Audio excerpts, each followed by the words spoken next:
আসসালামু আলাইকুম ওয়া রাহমাতুল্লাহি ওয়া বারাকাতুহু। আজকে আমরা আল্লাহর তৌফিকে দেখব সূরা বাকারা ৩২ আর ৩৩ নম্বর আয়াতের তরজমা আর তাফসীর। নাহমাদুহু নুসাল্লি আলা রাসূলিহিল কারীম আম্মা বা'দ। ফাআউযু বিল্লাহি মিনাশ শাইতানির রাজীম। বিসমিল্লাহির রহমানির রহিম। রব্বি ইশরাহ লি সাদরি ওয়া ইয়াসসির লি আমরি ওয়াহলুল উকদাতাম মিন লিসানি ইয়াফকাহু কওলি। রব্বি ইয়াসসির ওয়া লা তু'আসসির ওয়া তাম্মিম বিল খায়র ওয়া বিকা নাস্তাঈন ওয়া ইলাইহি আমিন। রব্বানা জিদনা ইলমা, রব্বানা জিদনা ইলমা। বিসমিল্লাহির রহমানির রহিম। প্রথমে শব্দে শব্দে তর্জমা দেখা যাক। ক্বালু, তারা বলেছেন, সুবহানাকা, আপনি পাক আছেন। এখানে আল্লাহ সুবহানাহু ওয়া তাআলার জন্য বলেছে। আপনি পাক আছেন, লা নয়, ইলমা কোনো জ্ঞান বা কোনো ইলম, লানা আমাদের জন্যে, ইল্লা কিন্তু বা ছাড়া, মা যেটা, আল্লামতানা শিখিয়েছ তুমি আমাদেরকে, ইন্নাকা নিশ্চয় তুমি, আংতা তুমি ছিলে, আল আলিম অনেক বড় ইলমওয়ালা, আল হাকিম বহুত বড় হিকমতওয়ালা। তারপরে নেক্সট আয়াত, ক্বালা ফির বলেছেন, ইয়া আদামু, এ আদম, আম্বিউহুম খবর দাও ওনাদেরকে, বি আসমাইহিম সেই সমস্ত নামের সাথে, ফালাম্মা ফির যখন, আম্বা আহুম উনি শুনিয়েছে তাদেরকে বা খবর দিয়েছে তাদেরকে, বি আসমাইহিম সমস্ত রকমের নামের, ক্বালা বলেছে, আলাম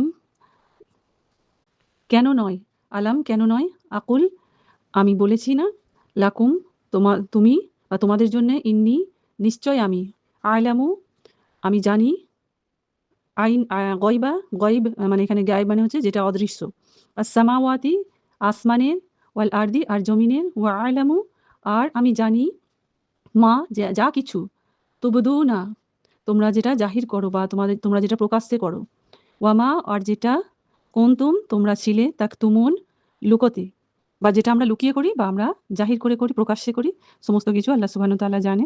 তো এবার আমরা এই রানিং ট্রান্সলেশন দেখব আর এর সম্বন্ধে তাফসিরে কি আছে দেখি। ৩২ নম্বর আয়াতে হচ্ছে ওনারা বলেছেন, এখানে ফেরেশতাদের কথা বলেছে, ফেরেশতারা বলেছে যে আপনি পাক আছেন, পবিত্র আছেন, আর কোনো ইলম, কোনো জ্ঞান বা কোনো সম্বন্ধে জানকারি আমাদের কাছে যথেষ্ট নয়। যতটুকু আপনি শিখিয়েছেন ততটুকুই আমরা জানি। নিশ্চয়ই তুমিই সমস্ত বড় ইলমওয়ালা, বহুত বড় ইলমওয়ালা আর বহুত বড় হিকমতওয়ালা। তো এখানে ফেরেশতারা আল্লাহ সুবহানাহু ওয়া তাআলার তারিফ করেছে, প্রশংসা করেছে যে আল্লাহ পাক, বেশক আল্লাহই পাক, আল্লাহ সুবহানাকা। এই সুবহানাকা কথাটা যদি আমরা ভাঙতে চাই যেকোনো ভাষায়, আমাদের আরবি ছাড়া কোনো কথাতেই আমরা এটার এই পবিত্রতা, এর পাকিজগি আমরা বয়ান করে উঠতে পারবো না। তো সুবহানাকের মতলব হচ্ছে যে জিনিসটা সবথেকে আলা দরজার, মানে সবথেকে উঁচু দরজার, আর একই অবস্থানে থাকে, যা না কম হয় না বেশি হয়, আর না উপরে যায় না নিচে যায়, একই জায়গায় টিকে থাকে, সেই রকম একটা পবিত্রতা। সেই পবিত্রতাটা আমরা মুখে বয়ান করে আমরা সেটাকে পুরো বর্ণনা করতে পারবো না। আর সুবহান আল্লাহ যে আমরা বলি, তার মানে হচ্ছে আল্লাহ বুলন্দ। বুলন্দ মানে সবথেকে উঁচু আর অনেক বড় আজমতওয়ালা। তো আল্লাহর আজমত, আল্লাহ কত বড়াই, সেই বড়াই বয়ান করা হচ্ছে সুবহান আল্লাহ বলে। তার মানে হচ্ছে একদম পারফেক্ট। আর পারফেক্ট জিনিসের বায়ান করা, পারফেক্ট সবথেকে পারফেক্ট কে? আল্লাহ সুবহানাহু ওয়া তাআলা ছাড়া আর কেউ সবথেকে পারফেক্ট হতে পারে না। কোনো আল্লাহর মাখলুক সৃষ্টি পারফেক্ট হতে পারে না। নবী সাল্লাল্লাহু আলাইহি ওয়াসাল্লাম আর আমাদের আল্লাহ সুবহানাহু ওয়া তাআলা, আমাদের রব।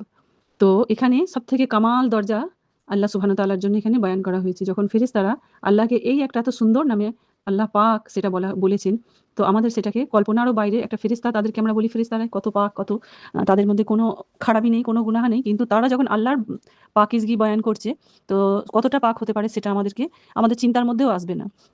তো এবার আমরা দেখি আদম আলাইহিস সালাম, ওনাকে যে ইলম শেখানো হয়েছে সেই ইলম সম্বন্ধে। তো ফেরেশতারা এখানে কি নিজেরা তখন বুঝতে পেরেছে যে আমরা যে প্রশ্ন করেছিলাম যে মানুষকে খলিফা বানাবে, দুনিয়ায় পাঠাবে।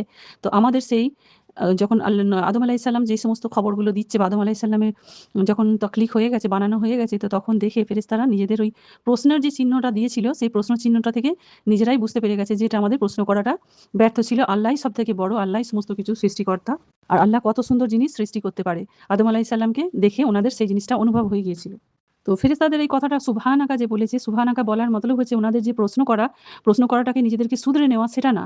সেখানে আল্লাহর আরো বাড়াই বয়ান করা হচ্ছে। আর সেখানে একটা গুজারিশ হচ্ছে, লা ইলমা লানা, ইলমুন লানা, লা ইলমুন লানা ইয়া লা ইল্লাম লানা ইল্লাম লা ইলমা লানা।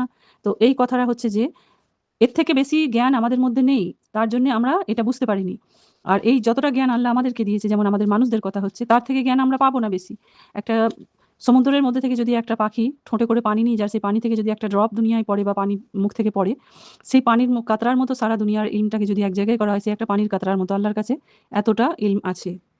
তার মানে হচ্ছে যেটা যাকে যতটা প্রয়োজন আল্লাহ ঠিক তাকে ততটাই দেয়, তাকে ততটাই শিক্ষা দেয়। আর হিদায়াতও ঠিক তাকে মানুষকে ততটাই দেবে যে যতটা যার প্রয়োজন আর যখন প্রয়োজন।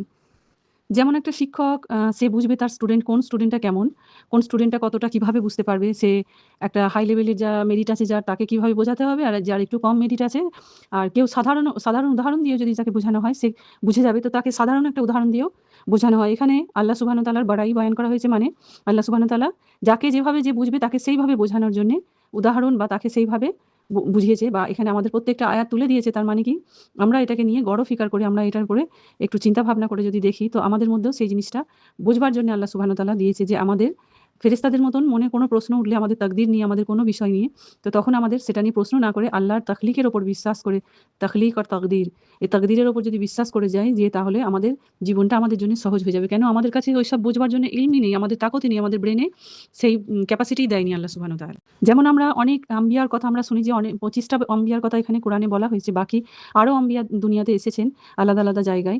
কিন্তু যতটুকু আমরা বুঝবো, যতটুকু উদাহরণ দিলে আমাদের প্রয়োজন, ঠিক ততটুকু আমাদের জন্যে তাদের কিস্সা কাহানি তুলে দিয়েছেন আল্লাহ সুবহানাহু ওয়া তাআলা। যেইগুলো আমাদের সঙ্গে সিমিলারিটি রাখে বা আনে ওয়ালে দিনে কিয়ামতের পর্যন্ত যত মানুষ আসবে তাদের জীবনযাত্রার সঙ্গে সিমিলারিটি রাখে, বা যতটা আমরা শিখতে পারবো এই থেকে, যতটা আমরা আমাদের জন্য প্রয়োজন হবে, ঠিক ততটাই এই কালাম মজিদে তুলে দিয়েছে আমাদের জন্য।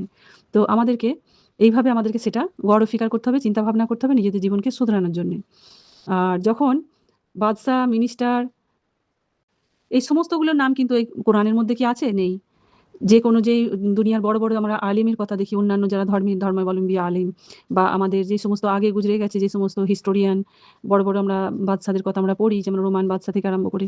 সেই সমস্ত কাহিনী কি আছে এর মধ্যে? যে বনী ইসরাইলের কথা বলা হয়েছে, কাবিলা ইয়া কিসি, যে সমস্ত কাবিলাগুলোর ঘটনা আমরা পড়ি, কোরআনের মধ্যে কিছু, কিছু জিকির আছে, পুরো নাম ধরে জিকির নেই, কিন্তু তাদের কিস্সা কাহিনীগুলো তুলে দিয়েছে। কেন কি? ওইগুলো এখনকার মানুষের সঙ্গে সিমিলারিটি রাখবে।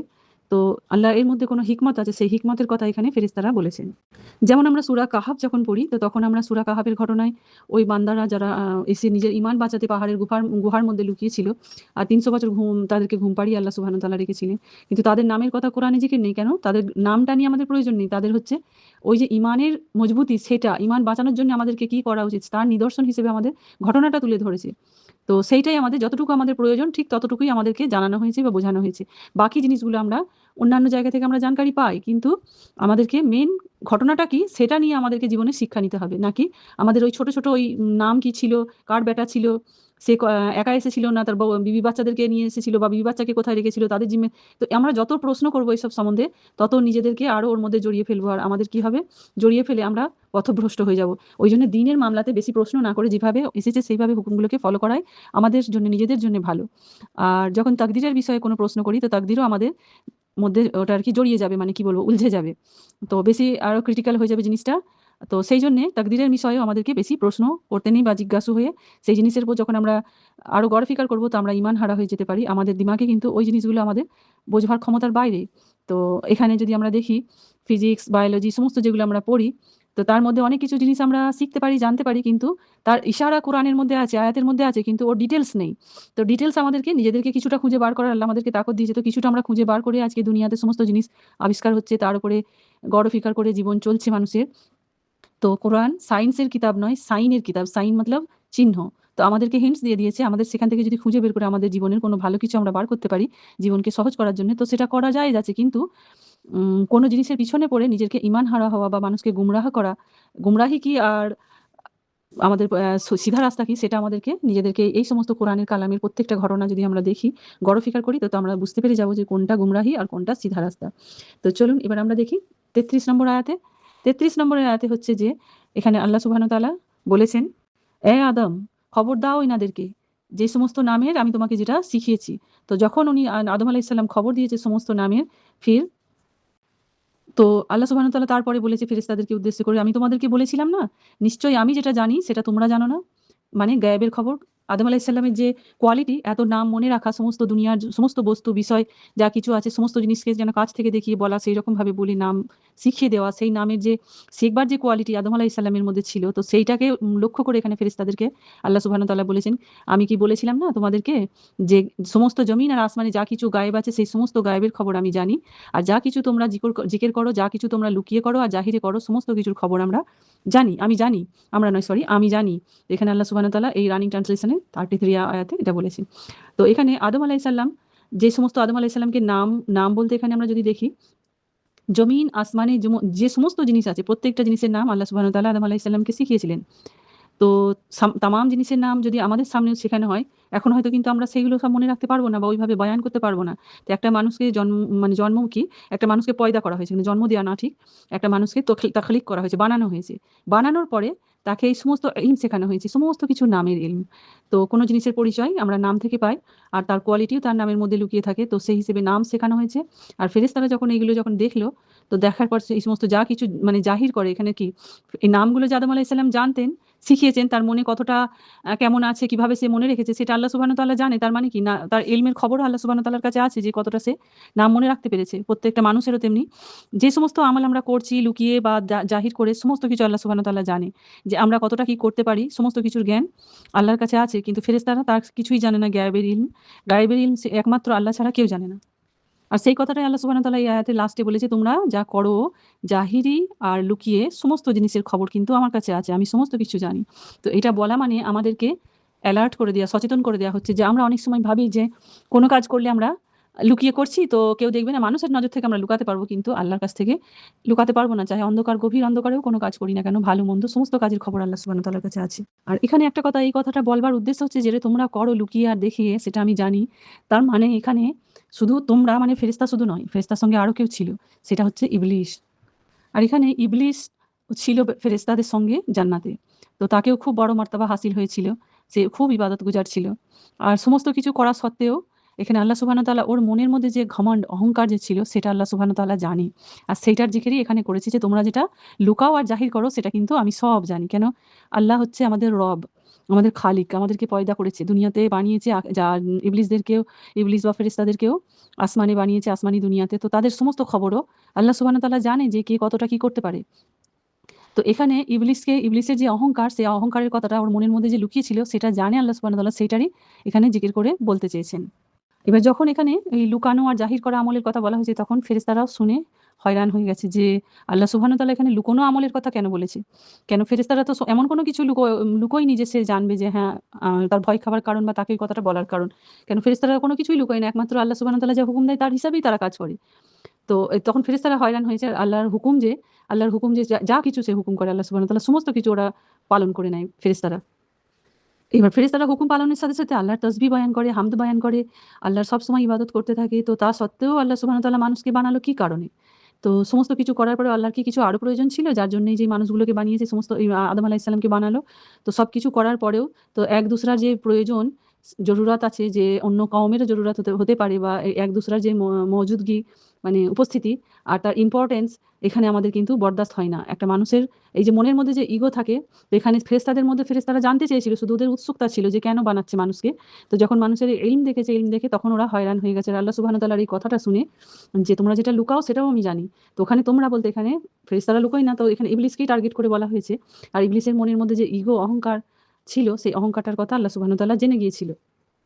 আর তার মানে হচ্ছে মেইন মুদ্রা কথা হচ্ছে যে মানুষও যে সমস্ত দুনিয়াতে আমাদের ফিতনা, ফাসাদ কত কিছু থাকবে, ডিস্ট্রাকশন বহুত আছে, যে ইবাদত থেকে, আল্লাহর ইখলাস থেকে আমাদের ডিস্ট্রাকশন এত আছে। ডিস্ট্রাকশন হওয়া সত্ত্বেও আমরা যদি আল্লাহর ইবাদতের সাথে লেগে থাকি, আল্লাহর উপর ঈমান নিয়ে আমরা দুনিয়া থেকে যেতে পারি, তো আমাদেরকে দরজা আল্লাহ সুবহানাহু ওয়া তাআলা ফেরেশতাদের থেকে উঁচু দেবে। কেন কি ফেরেশতাদের ডিস্ট্রাকশন হওয়ার কোনো কারণই নেই। তারা অন্য কোনো দিকে তাদের মন যাবেই না। কেন? তাদের সঙ্গে জীবনের কোনো আ চ্যালেঞ্জ নেই। তারা যা আল্লাহ বলছে সেটাই হুকুম মানছে। আর আমাদের সঙ্গে কি আছে? আমাদের আগে পিছে শয়তানের ওয়াসওয়াসা, আগে পিছে দুনিয়ার লোভ, দুনিয়ার ফিতনা, দুনিয়ার পেরেশানি, পরীক্ষা, আমাদের আগে পিছে আমাদেরকে সবসময় পরীক্ষা দিতে হয়। তো সেই পরীক্ষার মধ্যে দিয়ে ঈমান নিয়ে যদি আমরা যেতে পারি, তো আমাদের সেটাই হবে সবথেকে বড় কামিয়াবি। আর আমাদের সেইজন্যে আল্লাহ সুবহানাহু ওয়া তাআলা বলেছে যে তোমরা যেটা জানো তার থেকে বেশি আমি জানি, বা আমি যেটা জানি সেটা তোমরা জানো না। তো আল্লাহর এই যে পাকিজগি বয়ান করা, আমরা যদি সারা জীবন এইভাবে করতে চাই বা করতে পারি এই সমস্ত ডিস্ট্রাকশন এর বাবজুদ, তো তখনই আমাদের কামিয়াবি। তো আল্লাহ সবাইকে আমাদের কলবে সালিম আতা করুক আর সবথেকে ইবাদত গুজার সলিহীন বান্দাদের মধ্যে শামিল করুক। তো এই দুটো আয়াতের তাফসীর আর তরজমা এই ছিল। আল্লাহ সুবহানাহু ওয়া তাআলা আমাদেরকে ইস্তেকামত দিক। জাযাকুমুল্লাহু খাইরান কাসীরা। আসসালামু আলাইকুম ওয়া রাহমাতুল্লাহি ওয়া বারাকাতুহু।